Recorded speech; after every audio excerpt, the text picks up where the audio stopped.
आज हमारे पास एसएन पांडे के नोट्स पर आधारित एक बहुत ही दिलचस्प केस फाइल है। सवाल एक ही है जो शायद हर दूसरे इंसान के मन में कभी ना कभी आता है, लव मैरिज होगी या अरेंज मैरिज, कुंडली में आखिर ऐसा क्या छिपा होता है। ये सवाल तो हमेशा ही रहता है। तो आज हम एक जासूस की तरह इस सवाल की तह तक जाएंगे। हमारे पास एक काल्पनिक कुंडली भी है और इस केस को सुलझाने के लिए हम ज्योतिष की 3 सबसे बड़ी जांच एजेंसियों की मदद लेंगे, पराशर, केपी और जेमिनी।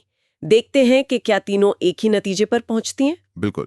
और ये तरीका सबसे अच्छा है इसे देखने का, क्योंकि आप देखिए हर सिस्टम का काम करने का अंदाज एकदम अलग है। अच्छा। हाँ, एक आपको एक बड़ी तस्वीर दिखाता है, दूसरा एक्सरे विजन देता है और तीसरा उस रिश्ते की आत्मा को समझने की कोशिश करता है। तो चलिए शुरू करते हैं हमारी ये पड़ताल। ठीक है, तो हमारी पहली एजेंसी है पराशर ज्योतिष। ये तो सबसे पुराना और सबसे मशहूर नाम है। इनका तरीका क्या है, ये किसी कुंडली को कैसे देखते हैं? पराशर ज्योतिष को आप ग्रहों का सोशल नेटवर्क समझ सकती हैं। सोशल नेटवर्क दिलचस्प है। हाँ, ये सिस्टम बस ये देखता है कि कौन सा ग्रह किसके घर में बैठा है, कौन किसको देख रहा है और उनके आपसी रिश्ते कैसे हैं, मतलब दोस्ती वाले हैं या दुश्मनी वाले। ओके। इन्हीं रिश्तों के आधार पर यह सिस्टम बताता है कि जिंदगी में क्या होने की संभावना है। ठीक है, तो इस लव मैरिज वाले केस में कौन से किरदार या कौन से घर सबसे जरूरी हैं? इस केस में 4 घर यानी भाव सबसे अहम है। पहला है पंचम भाव, 5th हाउस। ये है रोमांस और प्रेम का अड्डा। दूसरा है सप्तम भाव, 7th हाउस। ये है शादी का कानूनी दफ्तर। हाँ, ठीक है। तीसरा है नवम भाव, 9th हाउस, जो परंपरा और परिवार के उसूलों का घर है। और चौथा एकादश भाव, यानी हमारी ख्वाहिशों के पूरे होने का घर। अच्छा, तो प्रेम का घर और शादी का घर। तो मैं अंदाजा लगा रही हूँ कि अगर इन दोनों घरों के मालिकों में कोई दोस्ती हो जाए तो शायद बात बन जाती होगी। आपने बिल्कुल सही पकड़ा। यही तो क्लासिक फॉर्मूला है। जब पंचम भाव का मालिक, जिसे हम पंचमेश कहते हैं, और सप्तम भाव का मालिक यानी सप्तमेश, इनके बीच कोई कनेक्शन बन जाए। कैसा कनेक्शन? जैसे वो एक ही घर में साथ पार्टी कर रहे हों, या एक दूसरे के घर रहने चले गए हों, या फिर दूर से ही एक दूसरे को देख रहे हों। अगर ऐसा कुछ भी हो तो ये लव मैरिज का एक ग्रीन सिग्नल होता है। अच्छा। और इसमें कुछ ग्रहों की अपने स्पेशल भूमिका भी है। जैसे शुक्र, वीनस को तो रोमांस का किंग ही माना जाता है, खासकर पुरुषों की कुंडली में। और महिलाओं की कुंडली में? महिलाओं की कुंडली में मंगल, वो पैशन और प्रेमी का प्रतीक है। अगर ये दोनों ग्रह भी प्रेम वाले घर से, मतलब 5th हाउस से हाथ मिला लें तो इंसान अपनी पसंद से ही शादी करने की तरफ बढ़ता है। और ये राहु का नाम भी तो अक्सर सुनने में आता है। हाँ, राहु इस कहानी का विद्रोही किरदार है। विद्रोही? बिल्कुल। राहु का काम ही है परंपरा को तोड़ना। अगर राहु का शादी वाले घर से कोई लेना देना हो तो अक्सर वो समाज के नियमों से हटकर शादी करवाता है, जैसे इंटरकास्ट या इंटर रिलीजन। वो लीग से हटके चलने पर मजबूर कर देता है। ये तो बहुत दिलचस्प है। तो पराशर ज्योतिष में अरेंज मैरिज का पता कैसे चलता है? क्या उसमें ये प्रेम वाला घर एकदम शांत रहता है? एग्जैक्टली। अरेंज्ड मैरिज के समीकरण में प्रेम का घर यानी 5th हाउस वो साइडलाइन हो जाता है। उसकी कोई खास भूमिका नहीं होती। तो फिर क्या होता है? उसके बजाय शादी के घर का मालिक, मतलब सप्तमेश, जाकर परिवार वाले घर यानी दूसरे भाव, या परंपरा वाले घर यानी नवम भाव के मालिक से दोस्ती कर लेता है। अच्छा। इसका सीधा मतलब है कि शादी का फैसला दिल से नहीं बल्कि परिवार और समाज के हिसाब से हो रहा है। समझ गई। तो पराशर सिस्टम एक तरह से संभावनाओं को तौलता है, रिश्तों के जाल को समझता है। लेकिन अगर हमें और सटीक जवाब चाहिए, बिल्कुल हाँ या ना में, तो क्या उसके लिए हमारी दूसरी एजेंसी केपी ज्योतिष के पास जाना होगा? मैंने सुना है ये बहुत प्रिसाइज होती है। हाँ बिल्कुल। अगर पराशर ज्योतिष शहर का एक बड़ा नक्शा है तो केपी यानी कृष्णमूर्ति पद्धति उस नक्शे पर गूगल मैप्स की तरह है। वाह। जो आपको गली नंबर और मकान नंबर तक की सटीक जानकारी देता है। ये बहुत ही ग्रैनुलर लेवल पर काम करता है। अच्छा। केपी ज्योतिष राशियों से ज्यादा नक्षत्रों पर फोकस करता है। इसमें हर घर का एक उप नक्षत्र स्वामी होता है, कस्प सबलॉर्ड, और वही उस घर का फाइनल रिजल्ट तय करता है। आप उसे उस डिपार्टमेंट का फाइनल बॉस समझ सकती हैं। फाइनल बॉस, ठीक है। तो ये एक मैनेजर की तरह है जो देखता है कि इस काम को करने की जिम्मेदारी किसके पास है। तो शादी के इस केस में लव मैरिज का फैसला कौन सा बॉस और कैसे लेता है? इसके लिए गोल्डन रूल है 5-7-11। 5-7-11? हाँ, हम शादी के घर यानी 7वें घर के उस बॉस उपनक्षत्र स्वामी को देखते हैं। अगर वो अपनी टीम में 5वें घर यानी प्रेम, 7वें घर यानी विवाह और 11वें घर यानी इच्छा पूर्ति, इन तीनों के लोगों को शामिल कर ले तो लव मैरिज होकर ही रहेगी। ओके, मतलब 5वां घर प्यार शुरू करवाता है। सही। 7वां उसे शादी में बदलता है और 11वां उस पर सफलता की मुहर लगाता है। और अगर इस बॉस की टीम में 5वें घर का आदमी हो ही नहीं, तो फिर ये एक टिपिकल अरेंज मैरिज है। अगर वो बॉस सिर्फ दूसरे घर यानी परिवार, 7वें घर मतलब विवाह और 11वें घर इच्छा पूर्ति का काम कर रहा है तो इसका सीधा मतलब है कि परिवार ने रिश्ता ढूंढा और शादी हो गई। प्रेम का कोई एंगल ही नहीं है। और क्या ये सिस्टम ब्रेकअप या शादी में रुकावट के बारे में भी बताता है? क्योंकि कई बार प्यार तो होता है पर शादी तक बात नहीं पहुंचती। हाँ, केपी इस बारे में भी बहुत साफ संकेत देता है। अगर वही बॉस मतलब 7वें घर का उपनक्षत्र स्वामी अपनी टीम में छठे, 10वें या 12वें घर के लोगों को ले आए तो समझ लीजिए कि गड़बड़ है। छठा घर झगड़े और अलगाव का है और 12वां घर नुकसान और जुदाई का। तो ऐसे में या तो रिश्ता टूट जाता है या शादी में बहुत बड़ी रुकावटें आती हैं। बाप रे, केपी तो बिल्कुल गणित जैसा है, फॉर्मूला लगाओ और जवाब पाओ। लेकिन क्या ज्योतिष में कोई ऐसा तरीका भी है जो इन सब से हटकर रिश्तों की फिलॉसफी या आत्मा के जुड़ाव पर बात करता हो? बिल्कुल। और यहाँ पर हमारी तीसरी और सबसे रहस्यमयी एजेंसी जेमिनी ज्योतिष की एंट्री होती है। ये महर्षि जेमिनी के गूढ़ सूत्रों पर आधारित है। ये सिस्टम भाव के मालिकों को नहीं बल्कि ग्रहों की डिग्री को देखता है और उसके आधार पर कारक तय करता है। कारक? हाँ, मतलब ये कैसे काम करता है? देखिए, हर कुंडली में जो ग्रह सबसे कम डिग्री का होता है उसे दारा कारक यानी डीके कहते हैं। दारा का मतलब है पत्नी, तो ये ग्रह सीधे सीधे आपके जीवन साथी का प्रतिनिधित्व करता है। ओके, दारा कारक। और जो ग्रह डिग्री के हिसाब से 5वें नंबर पर आता है उसे पुत्र कारक या पीके कहते हैं। ये प्रेम, रोमांस और बच्चों का कारक है। अच्छा, दारा कारक यानी जीवन साथी और पुत्र कारक यानी प्रेम। तो क्या इसमें भी वही लॉजिक है कि अगर इन दोनों में कोई कनेक्शन हो तो लव मैरिज? हाँ, आपने एकदम सही पकड़ा।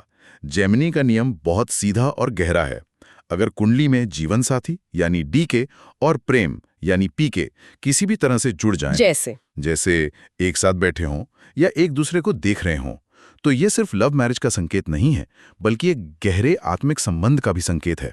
ये बताता है कि आपका जीवन साथी ही आपका प्रेमी है। कमाल है। इसके अलावा जेमिनी में उपपद लग्न यानी यूएलबी देखा जाता है, जो शादी की क्वालिटी और उसके सामाजिक रूप को दिखाता है। वाह, तो पराशर रिश्तों की संभावना देखता है, केपी उस पर हाँ या ना की मोहर लगाता है और जेमिनी बताता है कि वो रिश्ता कितना गहरा और आत्मिक है। चलिए, अब इन तीनों जासूसों को हमारी केस फाइल पर लगाते हैं। जरूर। एसएन पांडे के नोट्स में दिए गए काल्पनिक उदाहरण को ही लेते हैं। मान लीजिए हमारे पास एक तुला लग्न लीब्रा असेंडेंट की कुंडली है। ठीक है। इस लग्न के लिए पंचम भाव यानी प्रेम का घर कुंभ राशि का होता है, जिसके मालिक शनिदेव हैं, और सप्तम भाव यानी शादी का घर मेष राशि का है, जिसके मालिक मंगल हैं। ठीक है, तो प्रेम के मालिक हुए शनि और शादी के मालिक हुए मंगल। अब केस को और दिलचस्प बनाते हैं। मान लेते हैं कि ये दोनों शनि और मंगल एक साथ प्रेम के घर में ही बैठे हैं। बहुत बढ़िया। अब देखिए जांच कैसे आगे बढ़ती है। सबसे पहले पराशर एजेंसी की रिपोर्ट। यहां प्रेम के घर का मालिक शनि और शादी के घर का मालिक मंगल दोनों सीधे प्रेम के घर में ही युति बना रहे हैं। ये लव मैरिज का एक टेक्स्ट बुक केस है। केस क्लोज्ड पराशर के हिसाब से। एक मिनट, लेकिन ज्योतिष में तो शनि और मंगल को कट्टर दुश्मन माना जाता है, तो क्या ऐसे में लव मैरिज होकर भी रोज महाभारत नहीं होगी? ये योग तो सुनने में ही थोड़ा खतरनाक लग रहा है। बहुत अच्छा सवाल है। यही तो ज्योतिष की बारीकियां हैं। ये युति ये भी दिखाती है कि इस रिश्ते की शुरुआत में बहुत संघर्ष होगा। अच्छा। शनि देरी का कारक है और मंगल गुस्से का, तो हो सकता है परिवार ना माने या आपस में बहुत झगड़े हों। लेकिन क्योंकि योग प्रेम के घर में बन रहा है, तो इन सब मुश्किलों के बावजूद अंत में जीत प्यार की ही होगी। ठीक है, तो पराशर ने ग्रीन सिग्नल दे दिया है, पर एक वार्निंग के साथ। अब केपी के फॉरेंसिक लैब की रिपोर्ट क्या कहती है? केपी के लिए हमें कुछ और डिटेल्स चाहिए होंगी। मान लेते हैं कि इस कुंडली में 7वें घर का सब लॉर्ड यानी बॉस राहु है। ओके, राहु। अब हमें देखना है कि राहु किसकी टीम में काम कर रहा है। मान लीजिए राहु शनि के नक्षत्र में है। शनि कौन है? 5वें घर का मालिक। तो हमें 5 का लिंक मिल गया। और मान लीजिए राहु शुक्र के उप नक्षत्र में है और शुक्र कुंडली में 11वें घर में बैठा है, जो इच्छा पूर्ति का है। अरे वाह! तो राहु ने शनि के जरिए 5वें घर से, खुद 7वें घर का बॉस होकर, और शुक्र के जरिए 11वें घर से, तीनों से कनेक्शन बना लिया। ये तो 5-7-11 वाला गोल्डन कॉम्बिनेशन बन गया। प्रिसाइसली। केपी की रिपोर्ट भी आ गई। Case confirmed for love marriage, कोई शक नहीं। 2 एजेंसियों की रिपोर्ट मैच हो गई। अब देखते हैं हमारे तीसरे जासूस जेमिनी की प्रोफाइलर रिपोर्ट क्या कहती है। जमीनी के लिए भी मान लेते हैं कि इस कुंडली में ग्रहों की डिग्री के हिसाब से शनि पुत्र कारक यानी प्रेम है और मंगल दारा कारक यानी जीवन साथी है। अब हमारी कुंडली में क्या हो रहा है? शनि पी के और मंगल डी के दोनों एक साथ बैठे हैं। एक साथ। जमीनी के अनुसार जब प्रेम और जीवन साथी एक हो जाएं, तो ये एक तरह का राजयोग है।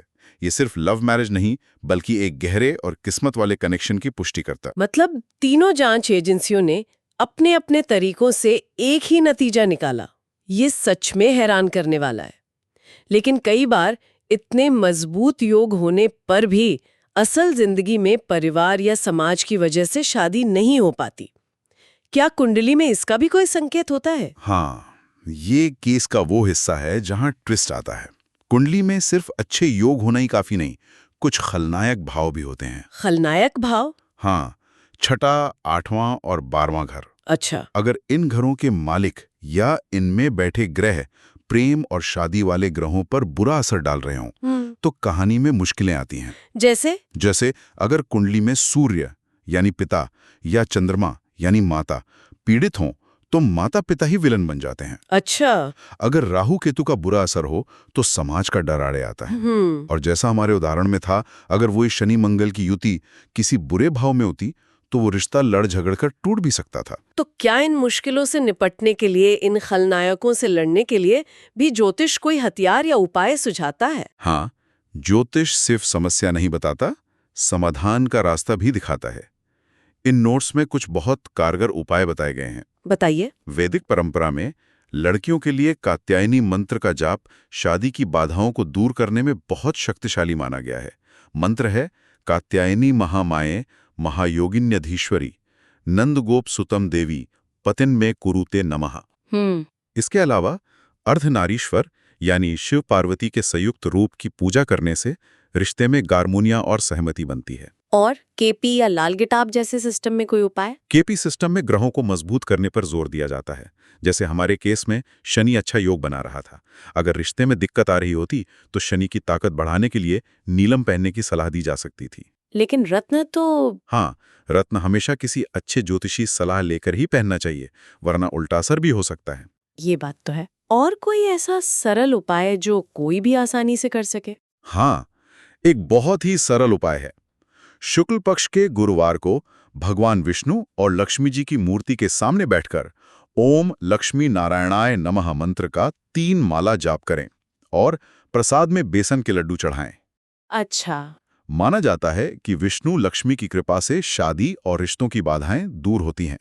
तो आज की हमारी इस जांच पड़ताल से ये साफ है कि ज्योतिष सिर्फ हाँ या ना नहीं बताता, वो तो पूरी कहानी, उसके किरदार, कहानी में आने वाले ट्विस्ट और उन ट्विस्ट से निकलने वाले रास्ते, सब कुछ बताता है। बिल्कुल। और ये पूरी चर्चा एक बहुत ही बुनियादी और गहरे सवाल पर आकर खत्म होती है, जिस पर मुझे लगता है श्रोताओं को सोचना चाहिए। और वो क्या है? वो ये कि अगर हमारी कुंडली, हमारे केस फाइल में सब कुछ इतना स्पष्ट लिखा है कि प्रेम विवाह होगा या अरेंज्ड, मुश्किलें आएंगी या नहीं, तो क्या इसका मतलब ये है कि सब कुछ पहले से तय है, हमारी किस्मत लिखी जा चुकी है? या फिर ये योग सिर्फ एक रोड मैप की तरह है जो हमें रास्ते की संभावनाएं और खतरे बताते हैं? लेकिन गाड़ी हमें अपनी मर्जी और अपने कर्मों से ही चलानी है। एग्जैक्टली। ये ज्योतिषीय मार्गदर्शन है या नियति का लिखा हुआ फैसला? इस पे सोचना वाकई दिलचस्प होगा।